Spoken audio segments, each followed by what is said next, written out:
What is up everyone, it's Saber here and welcome to another Naruto What If. If you end up liking the video, please consider subscribing. It's free and you can take it back at any time and it really helps me out, and this is my third channel, so if you want some more what ifs, go check out my other channels. And with all of the YouTube formalities out of the way, let's get into it.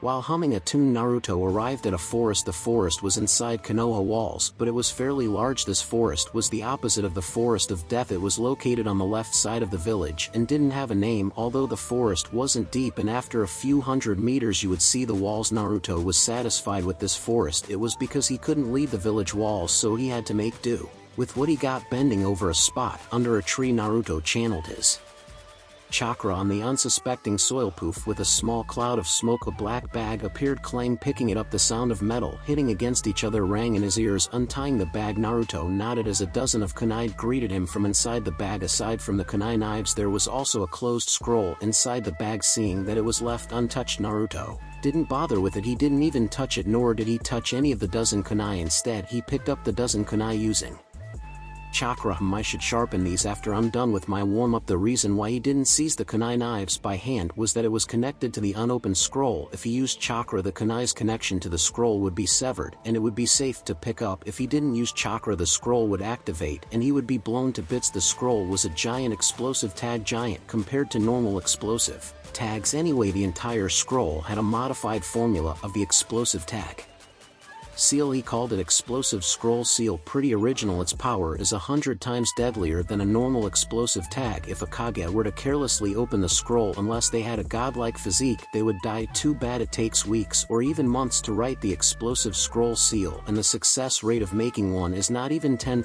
Naruto sighed and closed the bag. Looking around, Naruto saw exactly a dozen of red dots drawn on the forest tree. Those red dots were another formula of seals that he invented. He called them target seals. As its name suggests, it is meant for target practice. After a kunai senbon shuriken or other projectile hit the target seal will release the multicolored powder that Naruto prepared. The powder is mostly composed of sand. Naruto counted the bee-sized red dots on the tree. 7. Naruto smiled. Only 7 out of 12 target seals were visible, which means that the other 5 are hidden behind trees, rocks, or other obstacles around the forest. Naruto jumped, seemingly flying several meters in the air. Then, as if possessed by a dancing spirit, his body twisted and turned mid-air, defying gravity. Swoosh, whoosh, clang, clang, clang, clang, clang. Naruto released a dozen of kunai knives simultaneously. For one moment it seems like none of the 12 kunai would hit the target seals, but as if a ghost was behind the kunai knives, all 12 kunai knives struck each other and changed direction.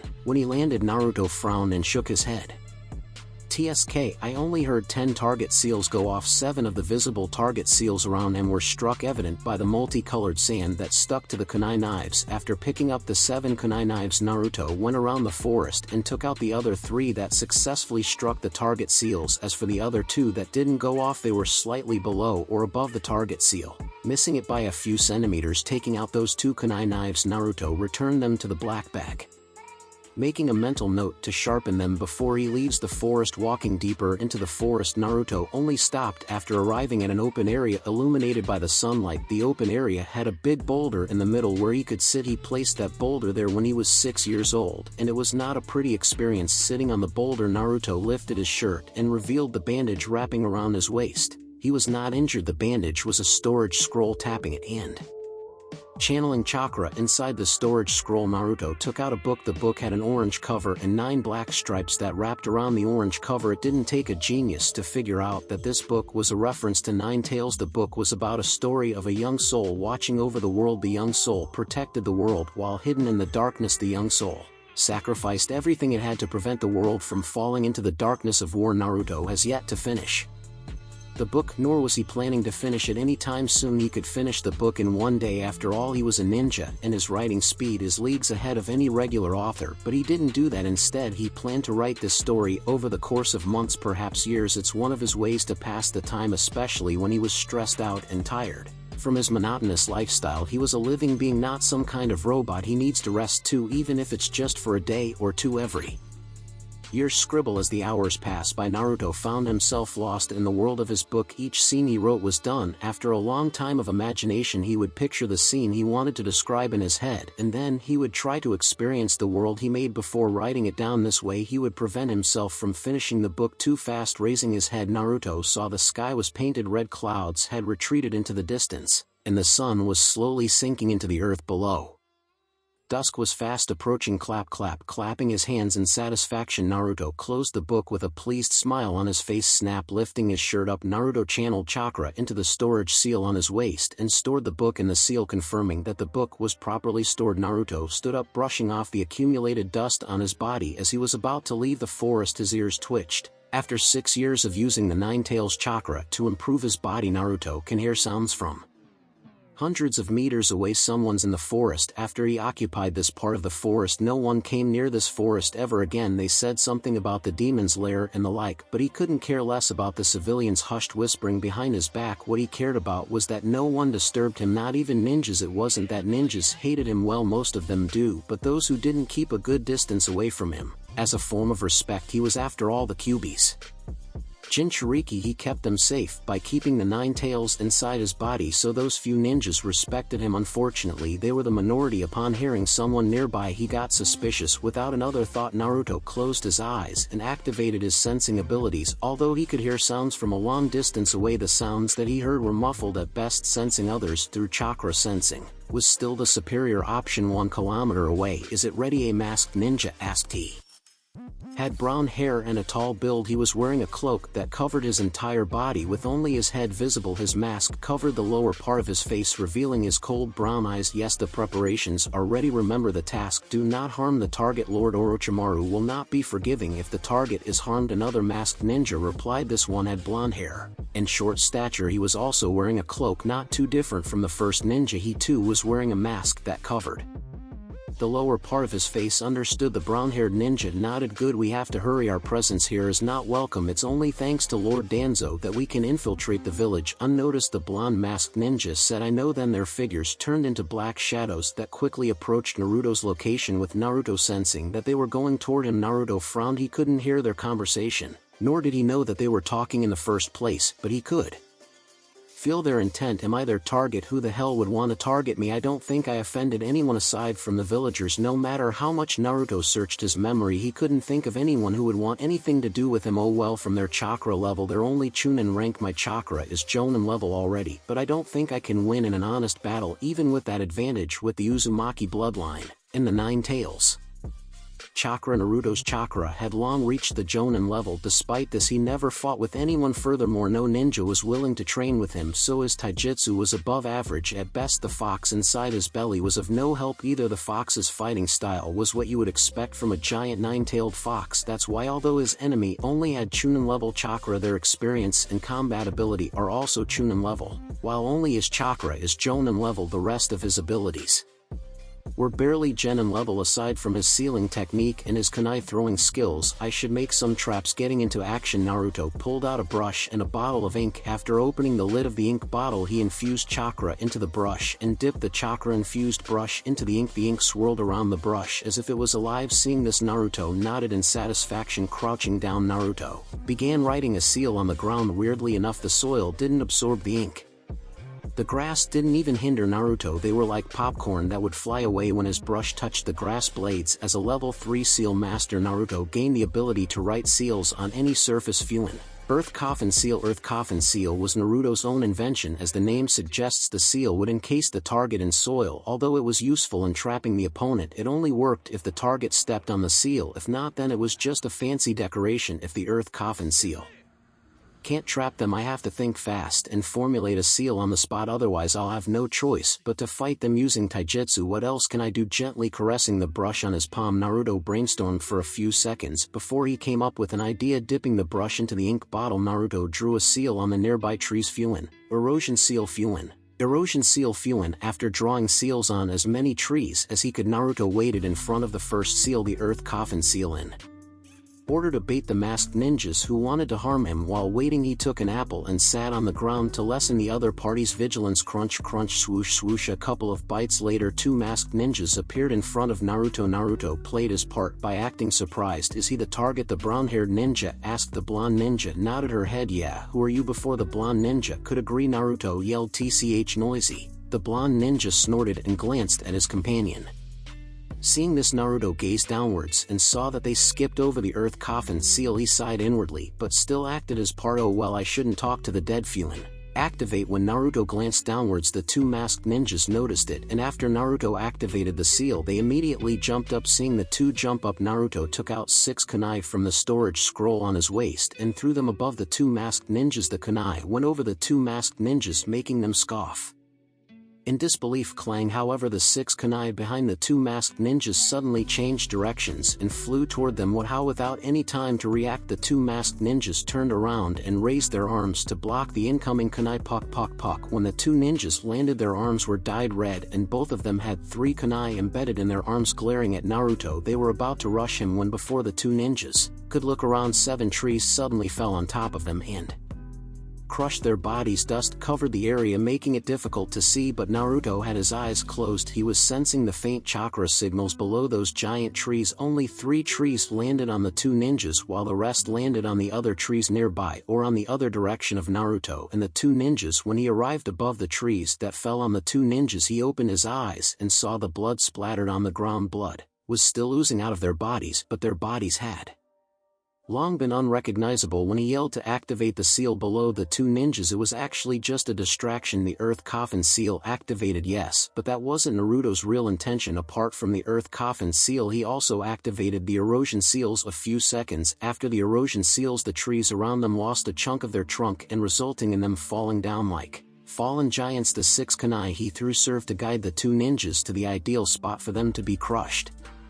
Time Kip. Fuin. Storage seal. In a forest not too far from the gates of Konoha, a boy with sunset-colored hair was crouched on the ground. Below him was a scroll, a storage scroll to be exact. Currently the storage scroll was sucking up all the blood and meat goo from underneath a tree. 3 minutes later, all the blood was gone. Only a little bit remained on the soil, but even that was covered by the fallen trunks or the tall grass around it. Standing up, Naruto happened to look at a shattered boulder not too far away from his spot. Seeing the shattered boulder, Naruto's eyes dimmed for a bit before he shook his head. That boulder lasted for 4 years. I didn't expect that it would be destroyed in a heartbeat. Just like that, he had grown attached to the stone boulder that had been crushed into pieces. After all, he always came here when he was in need of peace and quiet. After bowing to the boulder for 1 minute, Naruto silently left the forest. As he grew closer and closer to the edge of the forest, his face grew colder and colder. If one didn't know better, one would think that a human had an ice block for a head. Currently he is deep in thought. I'm inside the village, albeit in the outskirts, but I'm still inside the village walls, yet I was attacked by unknown ninjas. Naruto sighed. As expected, the village isn't safe. There's a threat on both front and back. There's that Danzo guy. I think he's the leader of those ninjas called Root. Naruto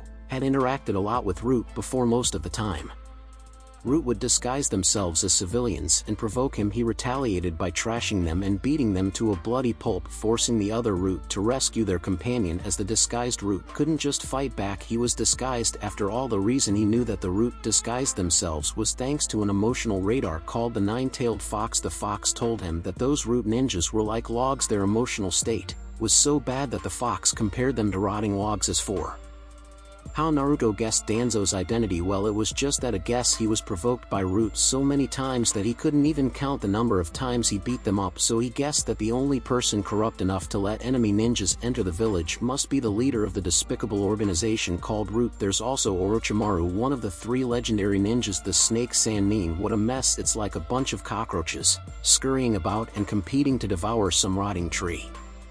Naruto ran to his apartment while formulating various plans to ensure his safety. Preparations to leave this damned village is a must. For that, I need to find loopholes in the village walls. Patrol schedule. Unfortunately, both Root and the Hokage's ANBU guard me 24 hours a day and 7 days a week. Naruto encountered this problem 2 years ago, but he had yet to formulate a proper way to solve the issue. The most he could do was try to suppress his chakra and sneak near the village walls.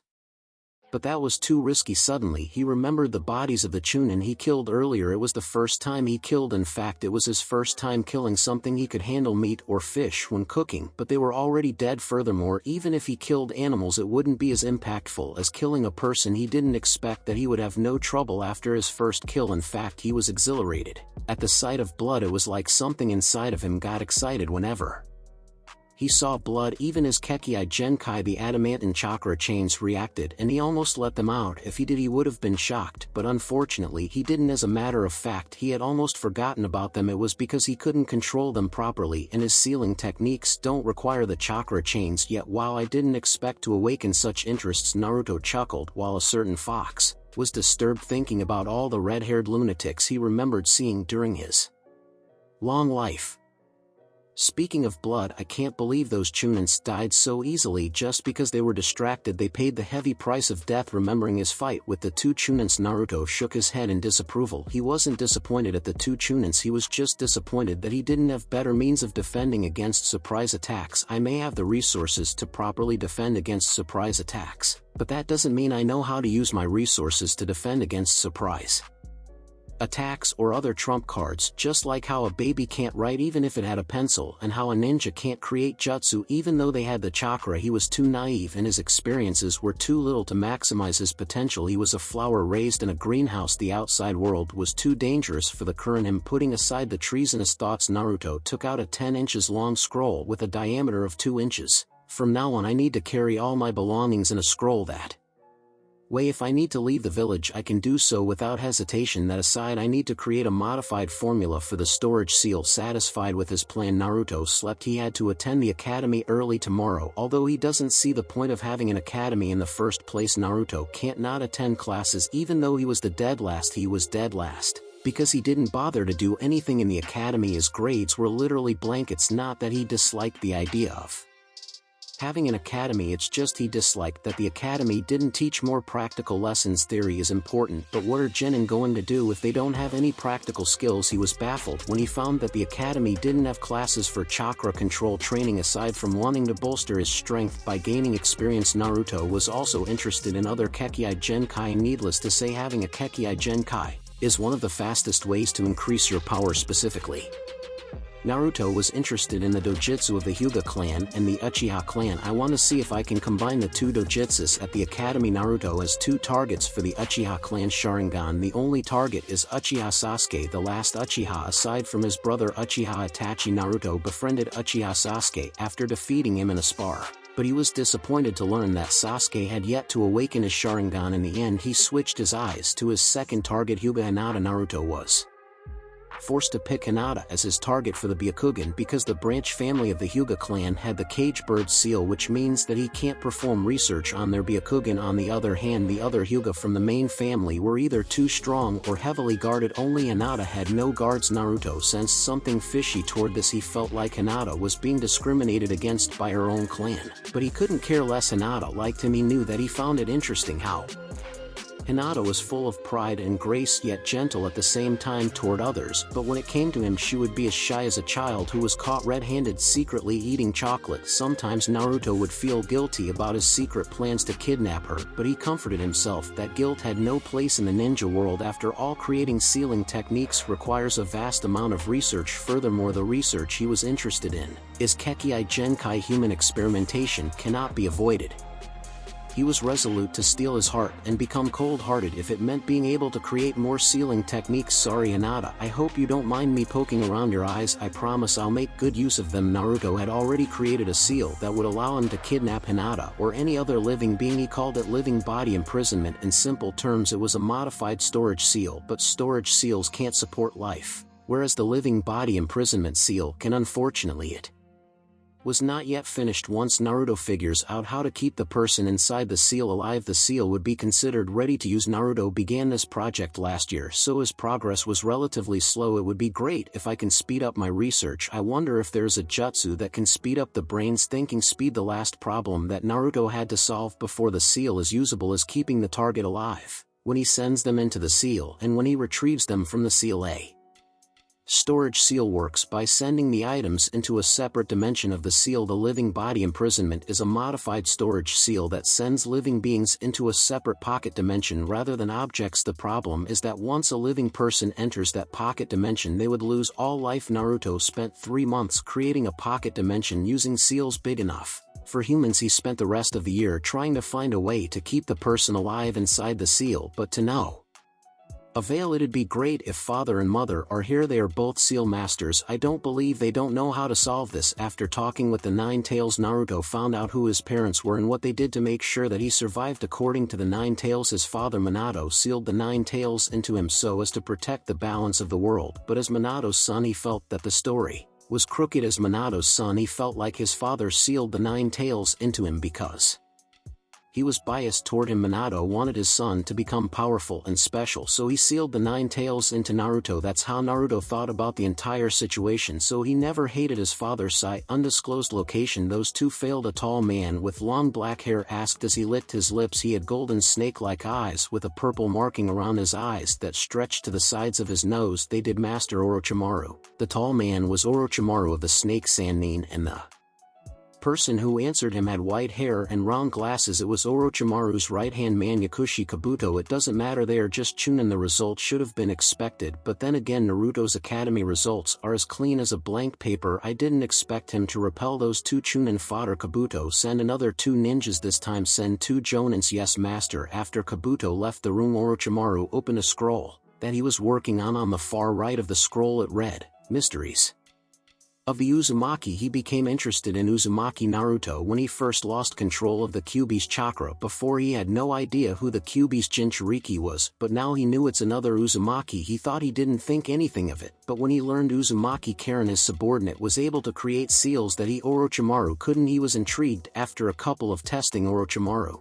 realized that Karen had no interest in sealing techniques and barely had any talent in the field. Rather than a sealing master, Karen was more of a scientist. Thus Orochimaru stopped eyeing Karen. Instead he set his eyes on the other Uzumaki that he knew, Uzumaki Naruto. Only Naruto was stronger than he expected, so his experiments were momentarily delayed. No matter, I will get you sooner or later. Uzumaki Naruto with the sealing techniques of the Uzumaki. My sealing techniques should rise to another level. Orochimaru's cursed seal, which made him essentially immortal, relied on sealing techniques, but he encountered a problem each time he transferred into another vessel. His soul would weaken. He wanted to eliminate this problem as soon as possible, so he set his eyes on the Uzumaki clan's sealing techniques. He hoped that by learning about the secrets of the Uzumaki clan's sealing techniques he could get rid of his weakness. This was because the weaker his soul, the weaker his resistance against Genjutsu. This was evident when Uchiha Itachi put him under Genjutsu without any issue. This wasn't the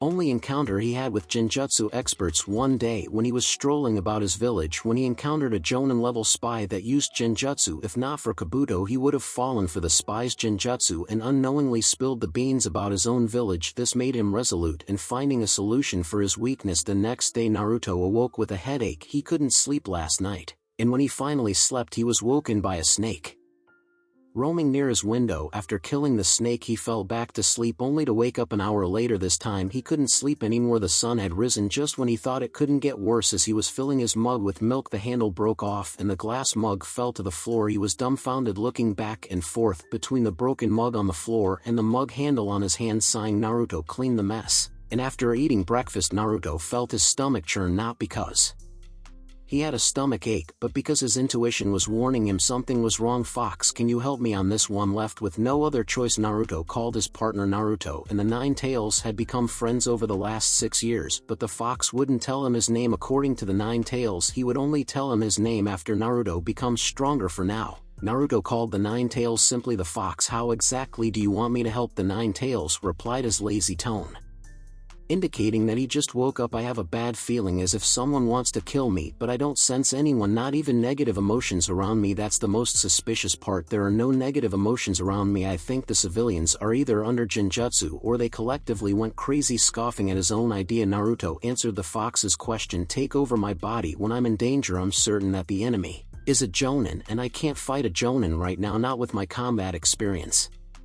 Naruto would fight the enemy himself and not call the fox if not for him not being able to sense the enemy. This told him that the enemy is an elite and he could lose his life if he made a slight error. Are you sure if I take over your body the seal will open up? The fox voiced his concerns. I'm sure I can lock it again. Afterward, thinking about it, I should have created a seal on top of your current seal so that your chakra won't leak into mine. Naruto mused he couldn't remove the Nine Tails seal before his chakra system matures, as that would mean losing his Kekkei Genkai and the effectiveness of his blood. That's your problem anyway. Just lift the lock on the seal and I'll take over your body when you're in a life or death situation. Don't resist it, okay? Thank you, fox. Don't sweat it. After his talk with the Nine Tails, Naruto bought a scroll, a brush, and a bottle of ink. Even if he wasn't the one going to fight the enemy, if he could retrieve the enemy's body, he would seeing the civilians' amiable behavior toward him. Naruto confirmed his suspicion, and after creating a simple storage scroll to store dead bodies, Naruto went deep into a remote forest near the Forest of Death. It's the perfect place to ambush him without alerting Konoha's ninja, so it was perfect for baiting out the hidden enemy. The Hokage is busy most of the time, so I don't need to worry about his spying technique. Likewise, even if he's not busy,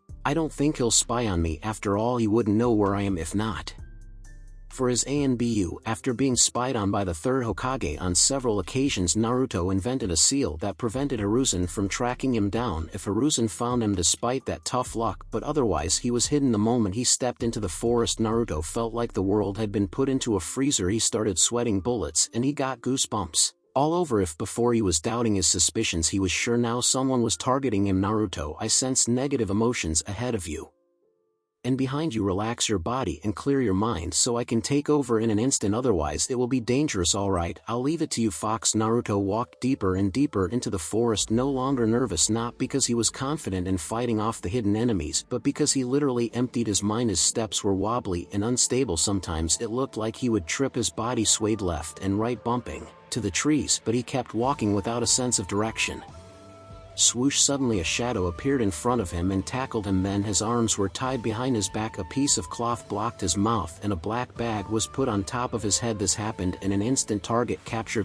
Before the ninja could finish his words, he felt a chill run down his spine. Looking back at Naruto, he saw that the black bag covering Naruto's head was burning and Naruto's eyes had turned blood red. Staring at him, fall back. It's the Nine Tails chakra. It's no use.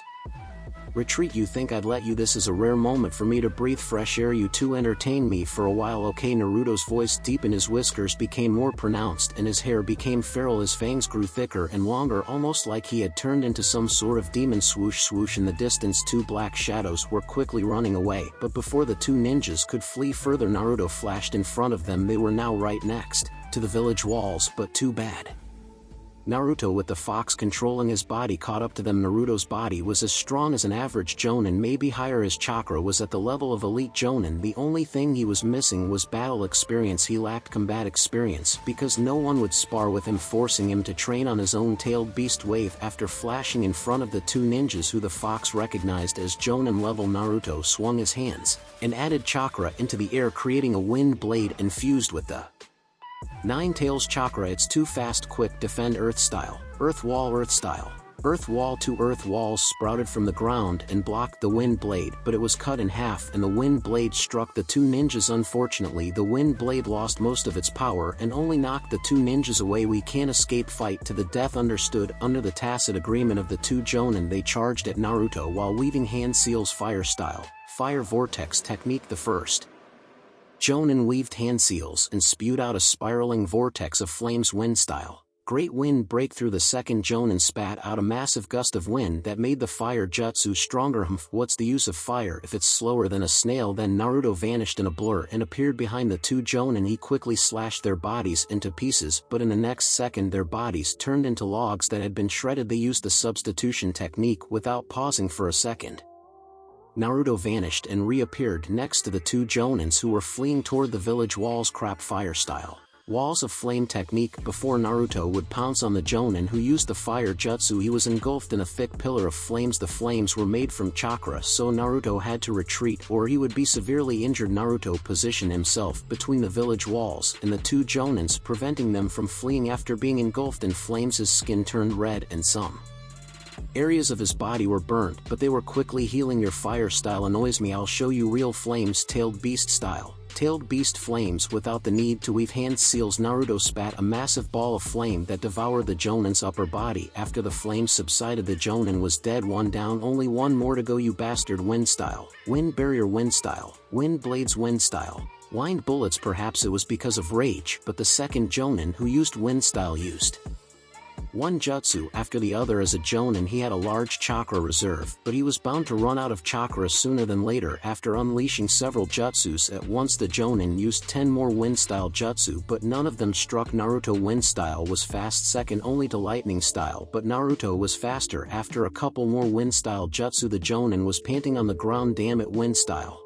Win, I've had enough. Roar. Naruto roared and charged toward the Jonin, ignoring the wind barrier, protecting the Jonin. As he crossed the wind barrier, his clothes were shredded and his body was cut hundreds of times. After bypassing the wind barrier, he kicked the Jonin in the head. The Jonin's head exploded into bits of pieces, killing him in one shot. Naruto's wounds began to heal, but because the Nine Tails chakra didn't merge with Naruto's chakra, the healing process was significantly slower. TSK stubborn brat, why do you want to separate your chakra from mine? It's too troublesome. I suggest you find a way to gain fast regeneration to help you in the future. It's one of my abilities, but too bad our chakra can't mix because you insist on locking the seal inside his mind. The Nine Tails heard Naruto snort. I don't want our chakra to mix. Our chakra, because my Uzumaki blood would become useless and my Kekkei Genkai would become dormant. Don't forget that most Uzumaki sealing techniques require Uzumaki blood, and the chakra chains your mother was able to keep using them. Naruto paused, bewildered by the stubborn fox.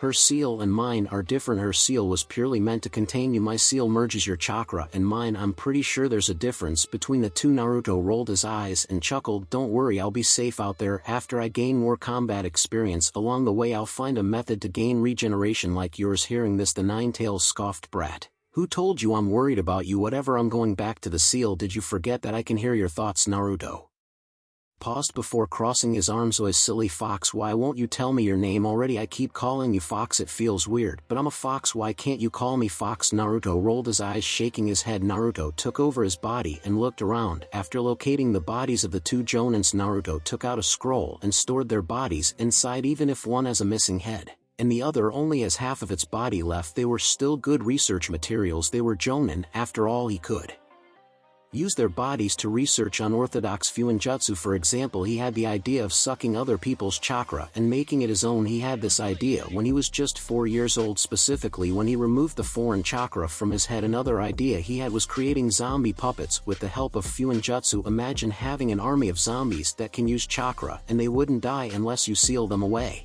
or destroy their entire body. When he returned to his apartment, Naruto took out the two Jonin's bodies and washed them using clean water. Then he wrote a seal on the chest of the Jonin with a missing head and on the leg of the other Jonin whose upper body was missing. Specifically, everything above his waist was burnt to ashes. Fuin preservation seal. After activating the seal with chakra, the bodies of the two Jonins were covered in lines of complex seal symbols. The preservation seal is a commonly used sealing technique to preserve food for a long time, but it can be used to preserve other things too, as long as it wasn't alive. Almost every storage seal has a preservation seal incorporated inside of it. With this, I can create new ways to use seals. Being a Fuinjutsu expert was similar to being a scientist. There was a lot of testing involved, and there were more failures than successes. That was why he collected every research material he could find. He found it ironic that he had a similar obsession to Orochimaru, his father's rival, when it came to the thirst for knowledge. While Naruto studied the corpses, Orochimaru was studying the cells of Uzumaki Karen. He then frowned. Why is this wrong? An Uzumaki should have high vitality, but the vitality of Karen's cells is similar to a regular civilian. Is it because her father is not an Uzumaki, or is it something else? No, she has the heel bite. Her vitality should be off the charts. Yet Orochimaru mused he was so obsessed with the Uchiha Sharingan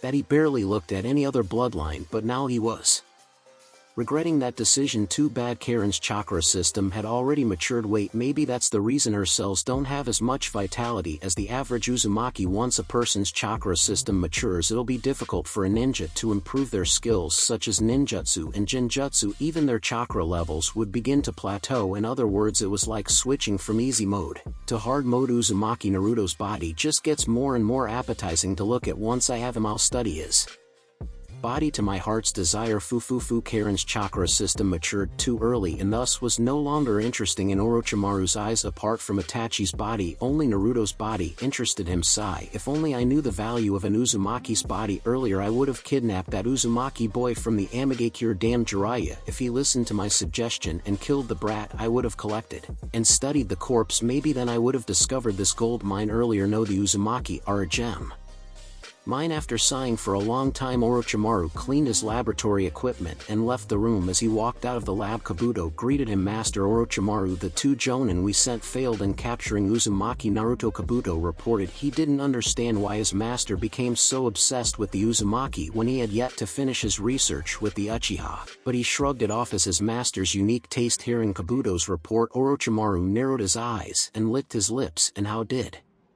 that happened? Orochimaru inquired. We have no idea, master. The bodies were taken away, only the ashes of one of them and the blood and brain matter of the other were discovered. There were signs of battle suggesting that they had a fierce struggle. Kabuto described the damage done to the forest, more specifically the aftermaths of the dozen wind-style jutsu used. Interesting, this can no longer be delayed. I will capture the boy myself. His body will be great research material. Orochimaru licked his lips one final time and headed to the armory. Late at night, Naruto couldn't fall asleep and ended up opening a large scroll. He usually did this when he was studying something so he could write down any important notes and thoughts he had while studying. His notes were messy and looked like it'll fly away at any moment. The words he wrote could barely be recognizable. They looked like random squiggly lines. Perhaps he was the only person in the world who can understand his messy handwriting. Thankfully his handwriting was perfect. When writing seals, I was attacked 2 times inside the village in just 2 days. Who says no one will attack me tomorrow or in the next couple of days? Naruto chuckled and added, plus the enemies that come for me kept getting stronger. First they were only chunin, but then 2 jonin came after me the next day. If I follow that pattern, wouldn't Akage attack me tomorrow? Naruto laughed at the ridiculous idea. Currently he was brainstorming how to leave the village quietly without attracting the attention of any Konoha ninjas. If even one Konoha ninja get a whiff of his unauthorized departure, he would be chased down for the rest of his life. I can use the transformation technique, but that technique is useless against experienced ninjas, let alone the Byakugan of the Hyuga. Naruto rubbed his chin. Maybe I can create a modified transformation technique using Fuinjutsu. Naruto thought and picked up a pencil. As the sound of scribbling filled up the room, Naruto slowly filled the rightmost area of the giant scroll with simple and complex formulas and solutions. This formula will hide the chakra fluctuations of the jutsu, but it's not compatible with this other formula. This. As his muttering filled the room, Naruto felt the passage of time slow down. He entered his focused state, in which his thinking speed will increase by a notch. The fox told him that this was a unique ability that some people had, and it was godsend for Naruto, as who is aspiring to become the best Fuinjutsu master. When he finished the initial formula for the seal, Naruto wiped his forehead and noticed that the sky had turned dark already. It's late, Naruto thought, and glanced at the giant scroll in front of him. Thankfully it's usable despite being unstable. Let's try it out, Naruto decided, and weaved hand seals to perform ninjutsu. Transformation technique. Poof! With a puff of smoke, Naruto turned into an average-looking kid with brown hair and brown eyes. He didn't change his height and his general body shape because the seal formula wouldn't work if he did so, at least not the current seal formula that Naruto formulated in under one night. No, I look like a noble. Although his hair and eye color were both brown, his face was like that of an aristocrat. It was his natural face that he inherited from his mother and father. He often saw people of noble descent when he roamed around the outskirts of the village. Near the village gates, these nobles were visiting Konoha for trading and political purposes. Ninjutsu transformation technique. Poof! As the smoke subsided, Naruto's face and complexion changed. Now he looked like a delicate, sickly child, like a breathtaking flower that would wilt with one touch. His complexion was pale, his eyelashes were drooping and slightly curved, his nose became round, and his face had a bit of baby fat. Overall, his appearance would make mothers squeal and want to knead his face. Naruto looked at the mirror and couldn't help but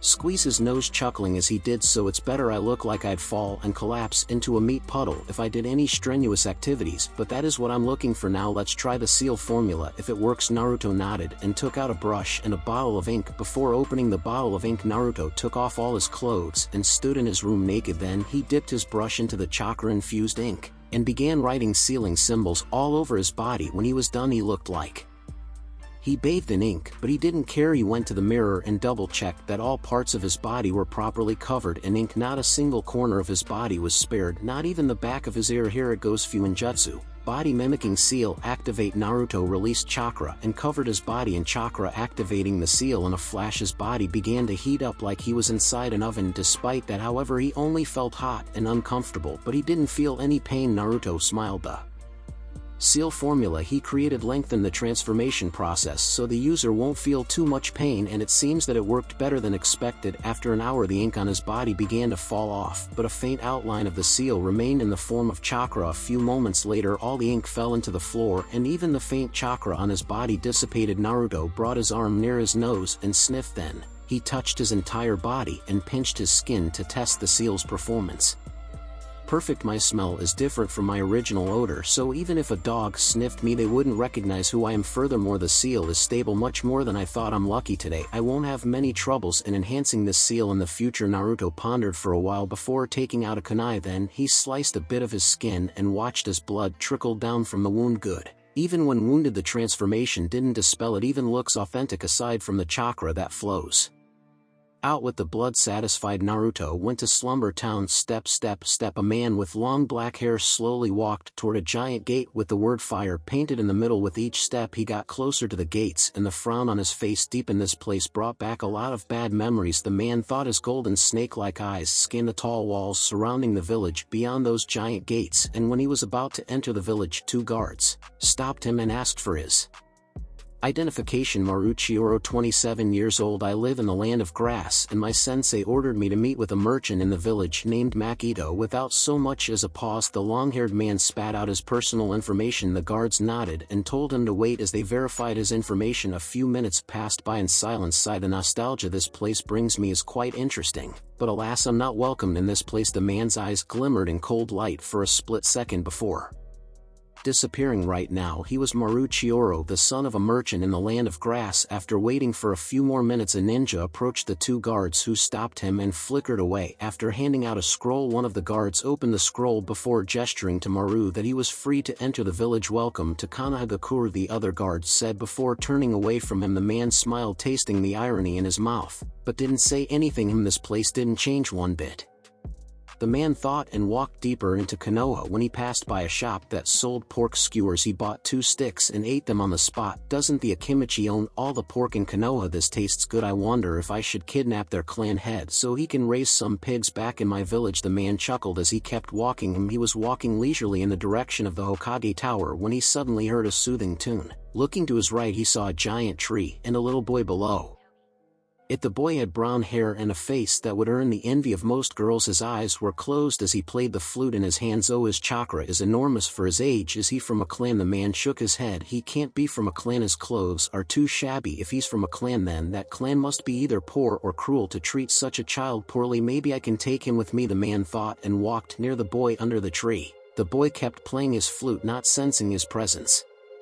Chuckling to himself, the man put his hand in his pocket and frowned. Where'd I put my Genjutsu scrolls? He fuddled around his pocket for a while before sighing. Then he sneakily summoned a candy from a storage scroll on his wrist and took his hand out of his pocket. Foo foo foo, what a beautiful tune. May I know your name, little man? Startled, the brown-haired boy stood up and snapped his eyes open, revealing his glossy amber eyes. Such beautiful eyes, you am mister. Hearing the boy's confused voice, the man chuckled again and gave the boy a candy before repeating his question. I wonder if his massive chakra volume is connected to his amber-like eyes. The ninja world is too vast. After all, you never know if the friendly man beside you is actually a mass murderer. The man chuckled. Then the boy answered his question. Hiroko Maki. Hiroko is my name, sir. Thank you for the candy. Seeing the slight bulge on the boy's cheek, the man couldn't help but pinch it before asking, why are you playing by yourself? The man noticed the boy's demeanor suddenly shift and his head slightly lowered. The boy hesitated for a while before answering his question. So his parents died when he was born, an orphan. Then we're pretty similar. I hope he has a talent for ninjutsu, the man thought, and smiled kindly to the boy. I'm sorry, I didn't mean to remind you of a sad memory. Here, I'll give you another candy. Seeing the man giving him another candy, Hiroko took it with a smile and thanked the man. I'm going to see a friend in the Village, I'll be back in a flash. Do you want to go with me? I can bring you to my village. You can have a lot of friends there who are good at music, the man offered. But I'm not allowed to leave the village. The boy suddenly paused and looked at the man, hope filling his dull yet glimmering eyes. The man chuckled again and patted the boy's head. Don't worry, I'll be back soon. When I return we will leave this place. The man smiled and gave the boy another candy before leaving. Chihiro, the long-haired man, strolled around the village for a bit, heading toward an old-looking apartment. When he was in front of the apartment his steps halted and three masked ninjas appeared next to him. They were the ANBU guards. State your identity, one of them said in a robotic tone. Hearing that, the man chuckled and reminisced for a moment before answering. My name is Chihiro. What seems to be the problem? The man kindly said, his eyes curling up to a smile, but he sneakily performed a hand seal. You are not allowed enemy. Before the three ANBU could do anything they fell to the ground. Limp hisses from under the three ANBU. Three small snakes crawled out and climbed into the man's body before disappearing into his clothes. I'll have to hurry. Then he entered the old apartment. The moment the door opened he froze and frowned. Was I tricked? Damn it, I didn't expect that old geezer to trick not only the civilians, but also his own ninjas. Well played, sensei. The man's frown quickly vanished and he sighed, closing the door and returning to the place where he met Hiroku. The apartment was empty. There was furniture, but as a veteran ninja, Orochimaru disguised as Chihiro could tell that there was nothing inside the room. Fu, were you bored? Hiroku jumped when a voice suddenly whispered in his ear. Turning around he saw the kind man who gave him 3 candies earlier. No, I was playing with my flute. I wasn't bored at all, the boy said with a smile. This boy is a charmer. When he grows up he'll slay a lot of woman's heart. Too bad women won't even have the chance to see him grow up. Orochimaru chuckled darkly, but his kind expression remained. Let's go, we're leaving the village, Orochimaru said and grabbed Hiroku's hand. The two walked in silence for a while until they reached the village gates. The guard post was empty and a sticky red liquid splattered on the walls, but Hiroku didn't notice. Are we really leaving the village? Hiroku asked, causing Orochimaru to chuckle. This boy is too innocent. He's perfect for brainwashing. Yes, we are leaving the village. We are going to the land of sound. There are a lot of people there who play the flute like you, Orochimaru said while patting Hiroku's head. Then he gave Hiroku another candy. Wow, I'm leaving the village. Hiroku readily accepted the offered candy and walked further and further away from the village together with Orochimaru. Meanwhile, Hiruzen and Danzo were arguing. You fool, how could you lose the Jinchuriki? Danzo roared. And what would you have done? Take the child into your root base and brainwash him against me. Danzo, I know what you are doing, so don't abuse my patience. Hiruzen argued. He didn't have an excuse as to how he lost Naruto, but he didn't want to be outdone by his rival. Earlier this morning he felt tired all of a sudden and his mood fluctuated from time to time. He suspected that someone drugged his tea. Unexpectedly Naruto went missing, so he called Danzo to his room only to regret it. You fool, this isn't the time to be quarreling. Send your ANBU to search for the Jinchuriki immediately and I will send the route for backup. Danzo gazed at Hiruzen with contempt. He couldn't believe it. Hiruzen actually argued with him over petty matters instead of focusing on the important issue at hand. Che, what you think? You're Hokage. I know what to do. ANBU route. After the two old men finished their argument they called for their elite troops. In a flash the Hokage office was filled with dozens of ANBU en route. Ninjas. ANBU search around the village and look for Naruto's trace. Hiruzen ordered Root, go outside the village and recall all of our shinobi, then search the land of fire and bring the Jinchuriki back to the village. Danzo ordered, only to hear a roar by his side. Danzo, you can't just do whatever you want in the land of fire. The daimyo will not like it. And what do you want me to do? Watch as the Jinchuriki is captured by some unknown bastard. Even if the Jinchuriki was only trapped inside a trash bin in the village, I'll still search around the land of fire to make sure. As the two old warhawks bickered with each other, the ANBU and Root looked at each other before leaving the room to carry out their Mater's command. It didn't matter if Hiruzen didn't want Root to mobilize or if Danzo despised Hiruzen. ANBU will only obey Hiruzen and Root will only obey Danzo. After Orochimaru and Hiroku left the village, they walked at a faster pace. Orochimaru would sometimes carry Hiroku in his arms if the road was too rough for a person without shinobi training to cross. After a day of traveling, Orochimaru and Hiroku were found by a root ninja. Orochimaru killed the root ninja in an instant, completely forgetting about Hiroku on his side. He only remembered about Hiroku when he clapped beside him, catching him off guard. Orochimaru's mind went blank. Should a child be clapping when someone died in front of him? Mr. Chihiro. Seeing Hiroku's oblivious expression, Orochimaru shrugged his shoulders.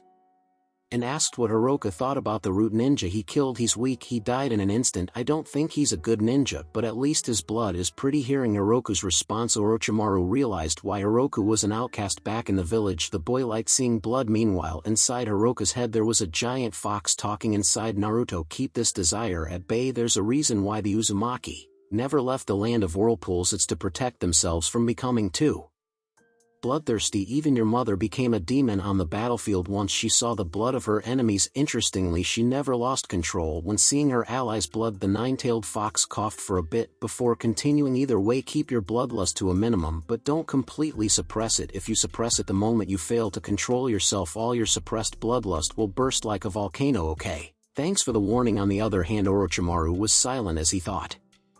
Pretty, is he talking about the blood that sprayed like a fountain? Damn, his temper reminded me of Kushina. Orochimaru shivered at the thought. Despite Kushina never using the Nine Tails power, she was a fearsome kunoichi. She killed entire armies on her own with the help of her chakra chains and her katana. She also had an ingenious way of using Fuinjutsu during battle. Furthermore, every battlefield she took part in would be painted in blood. It was like she wanted to water the grass using the blood of her enemies. It was too gruesome even for Orochimaru's taste. On the other hand, her sword was a legend in itself. It would soak up blood and make itself stronger. In fact, the last time Kushina used her sword, it could clash with the swords of the seven swordsmen of the mist. It can also endure the sharpness of his sword, the sword of Kusanagi. For a while, it's a pity that her sword broke after her sealing technique malfunctioned. I never got to study it. What was that sword called again? Was it Blood Demon Sword, or was it Sword of the Blood Demon? I forgot. That woman changes the name of her sword like she's changing clothes. Snapping out of his thoughts, Orochimaru smiled and spoke to Naruto. Hiroku, do you think that blood is pretty? Yeah. After Hiroku agreed, he felt the need to slap himself. He revealed such crucial information to the enemy for the first time. He doubted his intelligence. Oh well, there's a lot of bloodthirsty shinobi out there. Maybe it's not that important, he thought, and justified himself. Do you think it's weird? Hiroko asked. No, not at all. Orochimaru smiled and decided to tell a story to Hiroku. Did you know there was a woman famed as a demon on Earth because when she saw the blood of her enemies she would go on a killing spree? She even went as far as to use the blood of her enemies to make her sword stronger, Orochimaru said in a slightly tense tone. Even after Kushina's death he was still terrified of that demon. Not only was Kushina bloodthirsty, but she was also sadistic.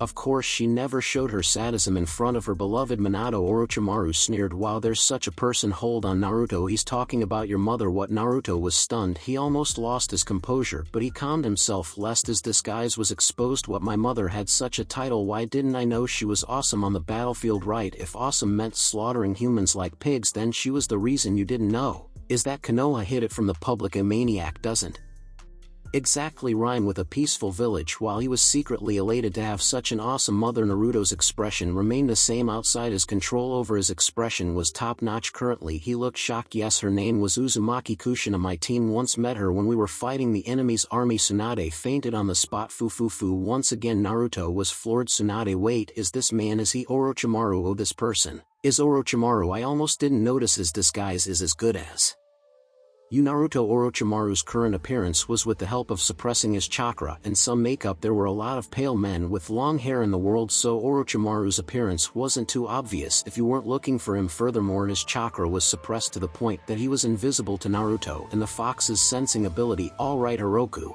since you like blood so much, I'll bring you to my lab. There you will see a lot of blood. Are you interested? Orochimaru was planning on taking Naruto to his hideout, giving him some sleeping pills, and then bringing him to his lab, but it seems that he can take Naruto directly to his lab. He wanted Naruto to trust him so he could only spend more effort in brainwashing Naruto. After all, Naruto was going to be his next vessel. Sure, a lab. Sure enough, it is Orochimaru. Shit, I think I dipped my toes in shitty water. How to escape? As they walked toward the land of sound, Naruto brainstormed ideas on how to escape from Orochimaru. Suddenly an idea came to mind. I can use the seals inside the Phoenix Scroll. While individually they are useless in the current situation, if I combine them and weave a net, I might be able to escape Orochimaru. Naruto was bound to create masterpieces of his own, and each one of them is recorded in the Uzumaki Phoenix Scroll. Although it sounded extravagant at the moment, only 5 seals are recorded in the Phoenix Scroll, 3 of which were the living body imprisonment seal, the explosive scroll seal, and the body mimicking seal. Naruto had no plans to defeat Orochimaru. That was impossible. He couldn't expose his Jinchuriki status either, as doing so would force him to return to the village. Furthermore, if he uses the Nine Tails chakra now, Orochimaru and the Root will realize that he has a technique to change his body to the point that it was impossible to see through.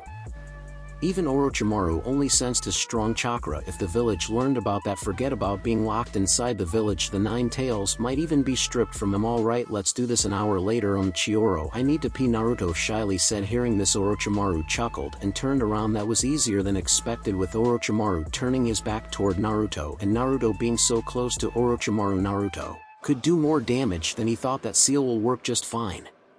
Thank you for being so stupid, Orochimaru. You forgot the #1 rule in the jungle: never show your back to the enemy. Silently taking out a brush, Naruto dipped it in chakra-infused ink inside his clothes, being careful as to not alert the oblivious Orochimaru. Then he wrote a symbol on his palm. It was an X symbol. Perhaps even if Orochimaru turned around at this moment, he wouldn't think anything of it. It looked too simple to be a seal. After the seal was drawn, Naruto closed his eyes and carefully arranged the chakra inside the symbol that he drew on his palm. After 10 seconds, Naruto opened his eyes and received the shock of his life. Orochimaru was staring straight at him. If he moved his head for even a bit, he would bump into Orochimaru's pale face. Shit! Panicking, Naruto pushed his palm toward Orochimaru's chest. Fuinjutsu for repeating nightmare seal. Caught off guard, Orochimaru was about to take Hiroka's hand off of his chest when suddenly he heard something behind him. Turning around, his eyes widened in shock. A white-haired man was standing in front of him. It was Jiraiya, his friend. Jiraiya's white hair was dyed red with blood. One of his eyes was missing and the other was barely hanging from his eye sockets as tears of blood flowed from both of his empty eye sockets. Jiraiya's body twitched and then he fell to the floor, limp and unmoving, squinting his eyes. Orochimaru realized that Jiraiya's limbs were shredded. Why is Jiraiya hold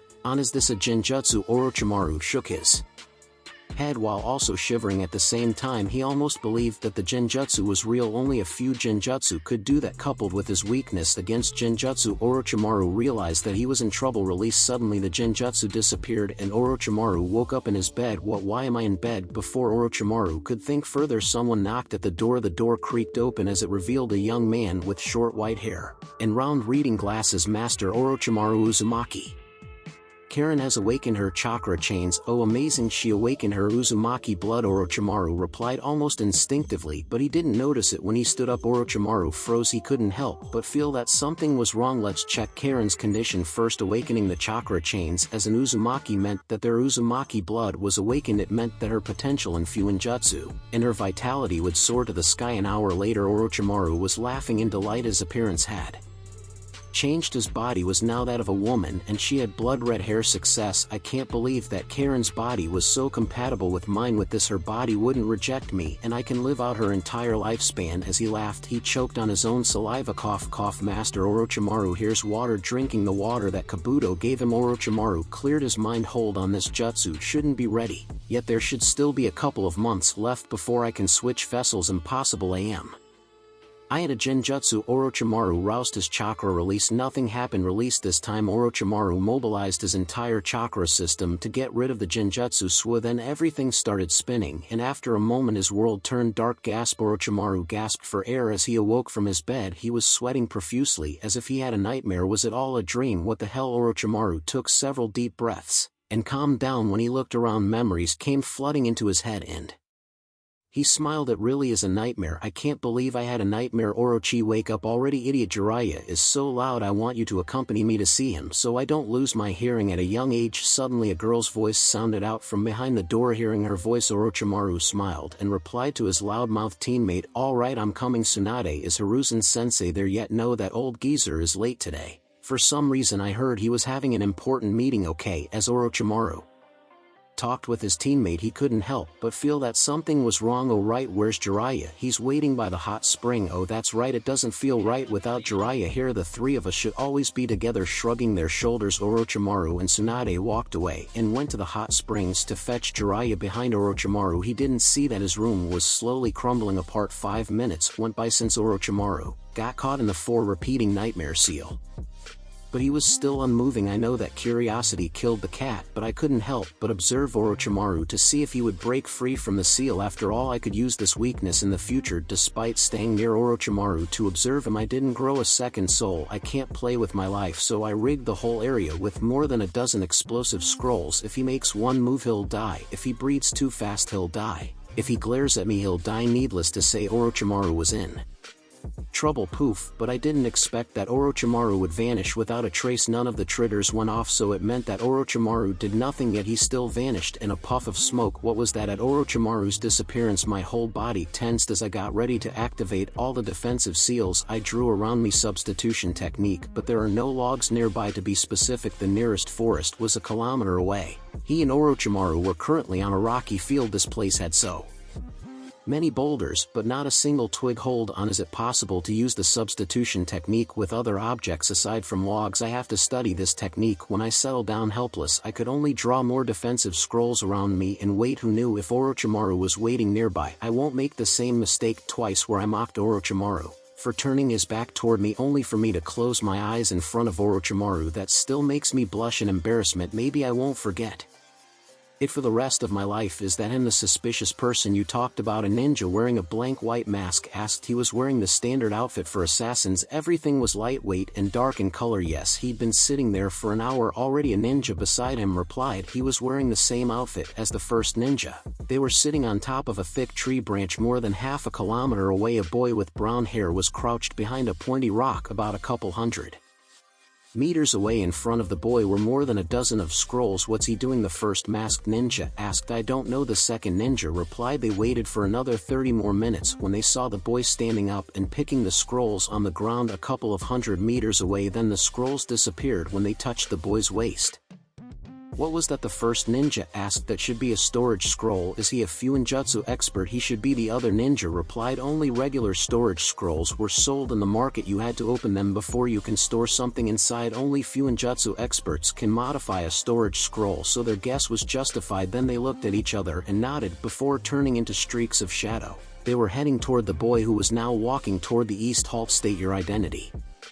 Naruto was startled when two ninjas wearing blank masks suddenly appeared in front of him. Root, they found me already, Naruto thought, but didn't panic. He had dozens of defensive and offensive seals surrounding him. He wasn't afraid of two Root ninjas. He was only worried because Root may hunt him down till his death. He had no idea how much chaos his disappearance caused back in Konoha, so he wasn't aware that the Root was looking for him frantically all over the land of fire. It was to the point that they were willing to offend the daimyo. My name is Hiroku, sir. Ninjas, what can I do for you? Don't play the fool in front of us. We know you're a Fuinjutsu expert. Come with us to Konoha and we won't harm you, one of the Root ninjas threatened. But this only made Naruto smile. No, they don't know that I'm Naruto just yet. I can use this to my advantage, Naruto thought and smiled. Okay, I will follow you. There's no need to fight, Naruto said. Good. The two Root ninjas grabbed Naruto and used body flicker technique to flicker toward Konoha. It didn't take long for the trio to reach Konoha, and as Naruto expected, he was brought into Root's base instead of the Hokage Tower. Lord Danzo, he is Hiroku and he is a Fuinjutsu expert. One of the Root knelt and explained what happened to an old man who was sitting leisurely on a black throne. Naturally, this is Shimura Danzo, a Fuinjutsu expert. Could it be a seal master? Danzo paused before nodding in satisfaction. All right, good work both of you. Seal masters are not easy to come by. Furthermore, it is impossible for someone to learn Fuinjutsu without the guidance of another seal master. He said. Bullshit, I'm right here, a self-taught seal master. Naruto rolled his eyes. Anyway, I was right to guess that Danzo is the leader of Root. Furthermore, he works with Orochimaru. I hope I can take advantage of Root before Orochimaru finds out that I'm in Root, Naruto thought when he heard Danzo speaking again. If I recall correctly, there are only two level 5 seal masters alive, that is Orochimaru and Jiraiya, and both have legendary status. A shame that the Uzumaki clan was destroyed. If it wasn't for their petty civil war, they wouldn't have been destroyed by the other villages. Danzo sneered. Maybe if they didn't trust Konoha so much, they would have found that the roots of the great tree had penetrated the whirlpool and helped the sea to regain its calm. Hearing this, Naruto gave it his all to suppress his shock, and thought the Uzumaki had a civil war and this bastard had something to do with it. Fox, do you know anything about this? No, this is the first time I'm hearing this, the Kyuubi replied, and went back to sleep. After thinking about it, Naruto relaxed and inwardly shook his head. The Uzumaki clan had nothing to do with him, even though he was an Uzumaki. First of all, he didn't grow up with other Uzumaki members, and second, he only wants to become the greatest seal master to ever exist. and surpass the human limits one day. That was his ambition. Heroku, is it due? You wanna join Root? Danzo asked and narrowed his eyes. Oh, I didn't think about this. He can totally kill me right now. And Naruto facepalmed in his mind. After arguing with Danzo for a solid hour, he finally convinced the other party that he can join Root, but he will have the freedom to choose his missions, and Danzo can't tie a leash to his neck. Danzo relented on the condition that he enhances a cursed seal that Danzo uses. After getting his hands on the cursed seal's formula, Naruto was escorted to a private room. The room was more like a prison cell, but Naruto didn't mind it. Danzo didn't trust him and would most likely kill him after he enhances the cursed seal. Likewise, he didn't trust Danzo either. He just wanted to buy time. This cursed seal fries the victim's brain when the trigger is activated. Too bad I don't know what the trigger is, or I could have rigged this thing, Naruto thought. After improving this cursed seal, I will gain a lot of experience. This cursed seal is advanced after all. Perhaps a level 4 seal master created it, Naruto mused and took out an empty scroll. Before I give him the improved seal, I'll make preparations to create chaos inside his base, then I'll see if I can loot this stronghold and escape immediately. If not, Naruto planned improving the cursed seal wouldn't take too long, a couple of weeks at best, so Naruto couldn't waste too much time. If he takes too long, Danzo will suspect him, and he wouldn't even know how he died. Naruto-kun and Konoha, a young girl with pale lavender eyes, sat quietly on a bench overlooking the enormous gates of Konoha. She had dark blue hair and she was wearing a simple white t-shirt, black pants and black shinobi sandals. She was Hinata, and she had been waiting by the gates for 3 weeks already, ever since she found out that Naruto was missing, thought to have been kidnapped. She was worried sick on the first day. She became depressed only after overcoming her sadness did Hinata steal her resolve to get stronger, to follow and protect Naruto. One day, after all, Naruto was her son. Naruto was the bright star that illuminated her world of darkness. When she was being bullied by others, Naruto helped her chase the bullies away. When she was having trouble at school, Naruto patiently guided her. When she was feeling down, Naruto would cheer her up, even though she could feel that Naruto was only helping her because he had nothing else to do. It didn't matter to her. She only wanted to help Naruto to repay his kindness. Inside the Hyuga clan, she was an outcast. Every day she would be scolded for not meeting the main family's expectations. Even the branch family were disappointed by her, although they hid it very well under the guise of pity. Even her cousin Niji hated her. The only person who cared for her, and the only person she cared for inside the clan, was her little sister Hanabi. Aside from Hanabi, Naruto was the only other person she cared about. Big sister. Hearing a high-pitched voice behind her, Hinata turned and saw a little girl running toward her. She was wearing a gray sleeveless shirt and the same black pants and sandals as her. It was Hanabi, who just finished her training. Hanabi, what are you doing here? Hinata asked with a smile on her face. Suddenly the heavy feeling in her heart lightened for a bit after seeing her little sister. I just finished my training, Hanabi said, and glanced at the village gates. Let's eat ice cream, Hanabi said, and grabbed Hinata's hands, dragging her to the nearest ice cream shop. It's delicious, perfect for this hot day, Hanabi said while nodding her head like an old sage. Earning a chuckle from Hinata, hearing her big sister laugh beside her made Hanabi blush, but she was happy as well. She finally heard her big sister laugh after a long time. It made her relieved. Say, big sister, why don't we go shopping? Hanabi said, and looked at Hinata with her best puppy eyes. Seeing this, Hinata couldn't help but smile and agreed. While they were walking toward a boutique, she bumped into someone. Sorry, Hinata apologized when she realized that they had similar heights. Well, the other person was taller than her, but not by much. Sorry, I wasn't paying attention. The other party was apologizing to her. When he paused, they looked at each, and for a while they were silently looking into each other's eyes without talking. Hello, Hanabi was confused. They were just apologizing to each other. Why did they suddenly have a staring contest? Hearing her little sister, snapped Hinata out of her thoughts and blushed, bowing to the black-haired boy in front of her. Sorry, she said. The black-haired boy chuckled and waved his hand. It's nothing. May I join you in your shopping adventure? He said. Hinata was dumbfounded when the black-haired boy expressed his intentions, but she was too embarrassed to refuse him. My name is Hinata. Oh, my name is Menma. Flashback. 1 hour ago. Tisk, stupid old man, Naruto cursed, but no one said anything. He was surrounded by a dozen root ninjas. Needless to say, he was in trouble. I can't believe that after giving him the improved cursed seal, he would leave me alone with these 12 root ninjas. How thoughtful of you, Danzo, to give me toys, except I don't want them. Damn, was I too naive? Naruto thought that Danzo would attack him after he returned to his room, but he never expected that Danzo would attack him on the spot. I guess the saving grace is that Danzo left what to do. The traps I prepared were Back in my room, shit, I'm so stupid. Naruto cursed himself and spoke, trying to buy time. Hey, why don't we talk for a bit? Maybe I like you all, let's go over there. Naruto pointed at the exit. None of the root ninjas responded to his offer. In fact, they began rousing their chakra. Hey, don't be impulsive, damn it. Fuinjutsu, Earth Guardian. When Naruto saw the root ninjas weaving hand seals, he immediately activated the defensive seal on his body, although he was naive enough to leave his weapons.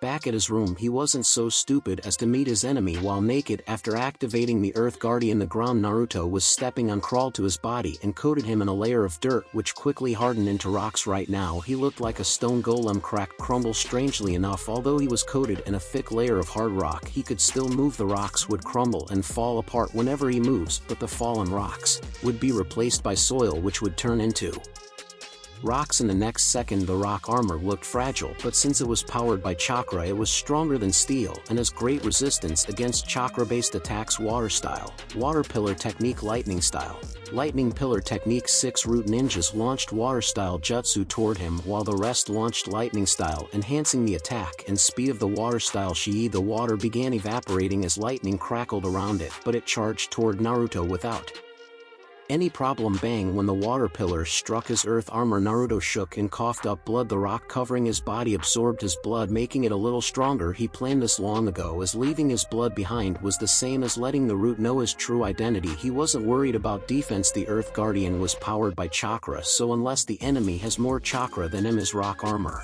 will not break even in the face of lightning style attacks. This was the advantage of Fuinjutsu over ninjutsu. The larger the seal master's chakra volume, the stronger his seals. Of course, it doesn't mean that he would be unscathed. The force behind the water pillar gave him internal injuries. This is bad. Even with the Uzumaki's healing abilities, my regeneration won't last forever. I need to attack, Naruto thought, and took out a brush from his waist. From the outside, it looked like the rock golem was randomly waving its hand in the air. Most of the root ninjas were confused and ignored it, but one of them recognized what Naruto was trying to do. He's drawing a seal. Be on guard. Hearing their companions' warning, they all gathered chakra near their hands and feet to quickly react to whatever Naruto was going to launch. Naruto saw this through his sensing abilities, but he didn't care. His attack affected a large area, and he didn't intend to kill any of the root ninjas with his attack. If they died, that would be good, but if they didn't, Naruto would only sigh in pity. Fuinjutsu, curse of the demonic fox. After finishing the seal, countless foxes emerged from the ground and attacked the root ninjas. They all reacted by taking out their swords and began to massacre the hundreds of foxes that suddenly appeared. Blood soaked the ground, and for a while the root ninjas were killing foxes while keeping an eye on the rock golem that was unmoving not far away from them. It took a minute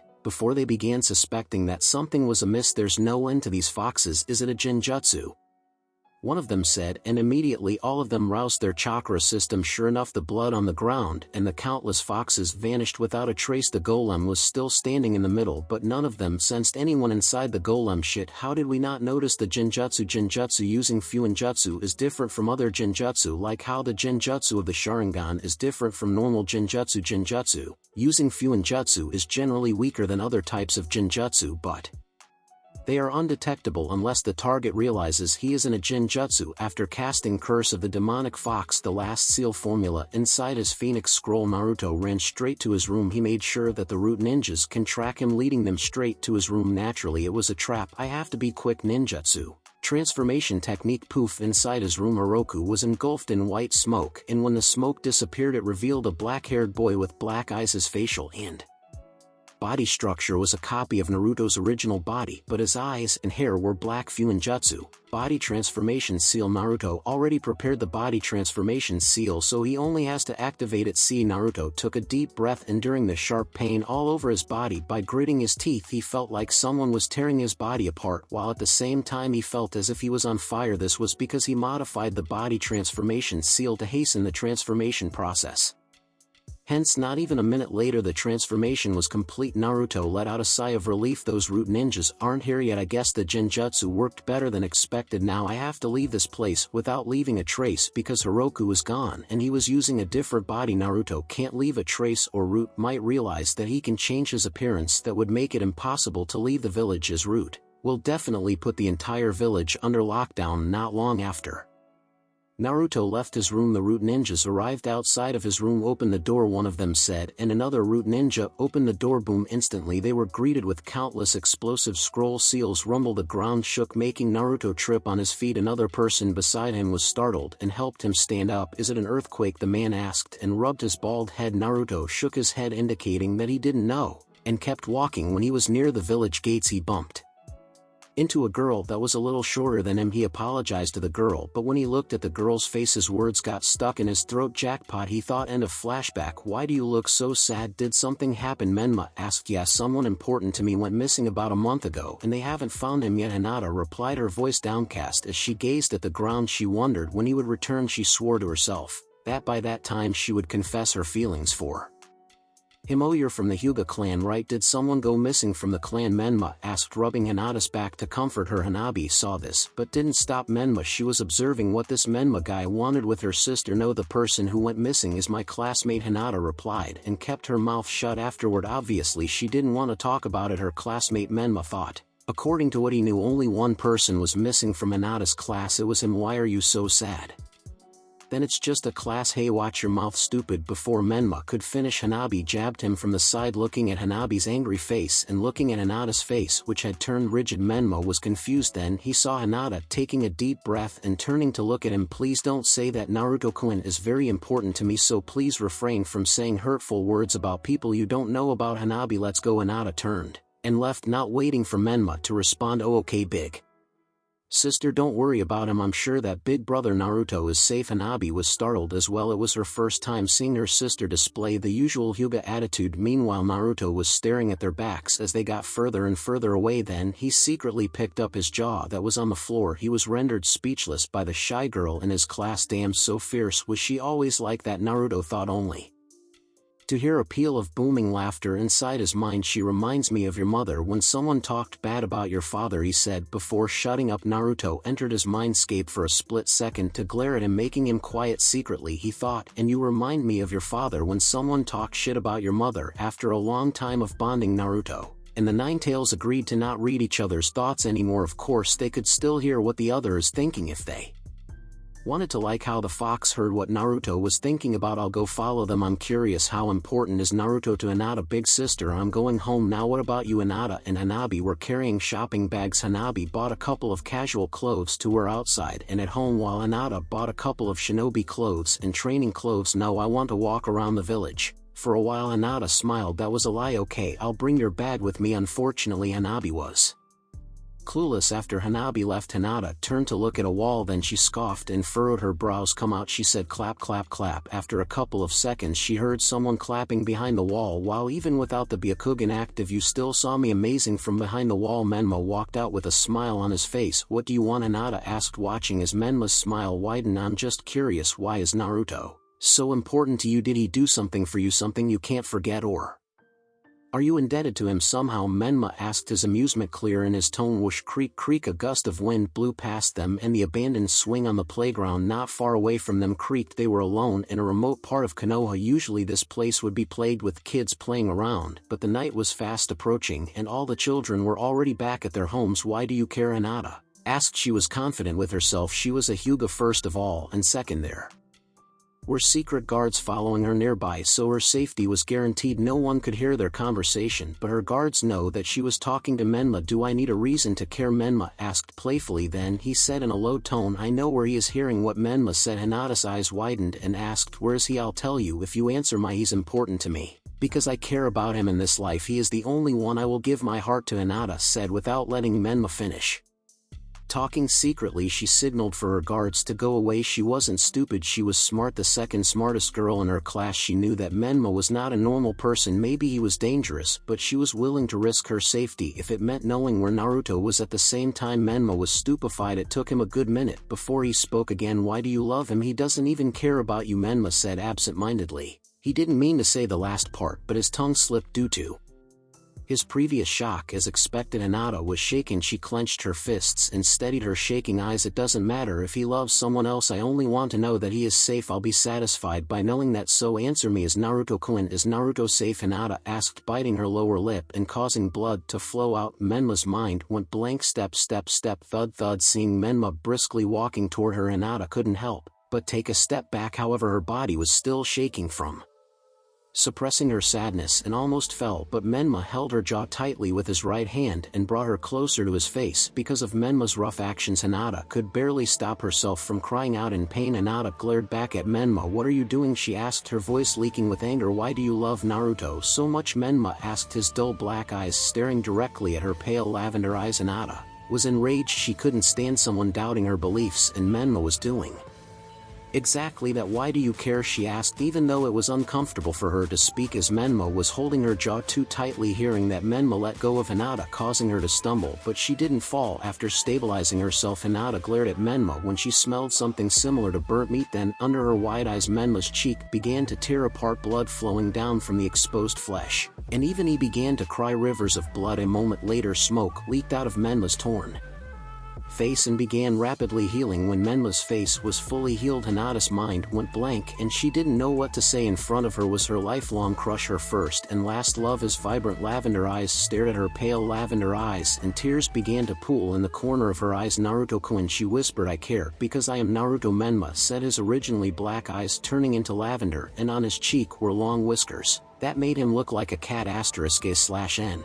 I'll keep calling Naruto Menma because aside from his eyes and the whiskers, Naruto still appeared as Menma. No one spoke, creating a tense, silent atmosphere between the two. They only looked at each other's lavender eyes. "Why?" Hinata choked out, her voice was shaking similar to her entire body. Tears trickled from her eyes, but she didn't bother wiping them away. "Why?" "It's simple. I wanted to leave this village and never return. Now tell me why you love me so much. You could have loved any other person out there, but why me?"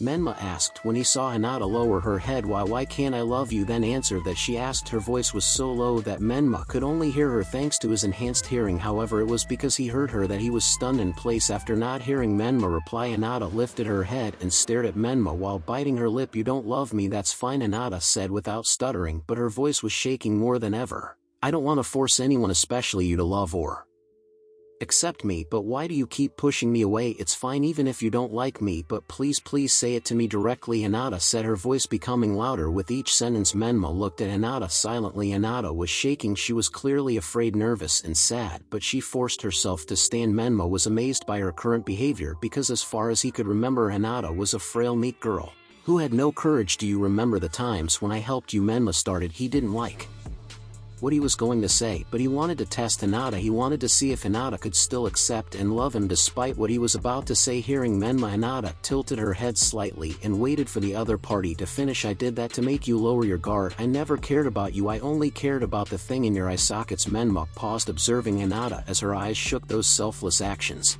that I showed you were far from innocent. The first wanted to kidnap you. I wanted to experiment on you. I wanted to kill you for your eyes. How about it? Can you still say that you love me?" Menma asked and waited for Hinata to respond. No matter what Hinata's response was, he would no longer target her. It was the first time someone showed him love, so he definitely didn't want to harm that person, but he didn't want to accept that person either. "I'll just go and kidnap some random Hyuga for their Byakugan. Maybe I can reverse engineer the cage bird seal." He thought the reason he wanted Hinata in the first place was that she was weak and that she didn't have the cage bird seal. Now that was impossible. He has a rule for himself. His rule was to be honest and bold, to do anything and everything when he wanted something, and to not care about others. He had this rule to protect himself. His goal was to be a supreme being, a god. Although his ambitions might be too high, he didn't mind it. He didn't even know if he could come close to being a god, but he wanted to try. He wanted to give it his all to achieve his lifelong dream, and he already had a friend who will accompany him, the nine-tailed fox. That was why he closed his heart to others. He didn't want to risk hurting himself because of love. To him, love is a hindrance. He already had a friend, his lifelong partner, so why should he risk having another one, especially a weak and fragile one? The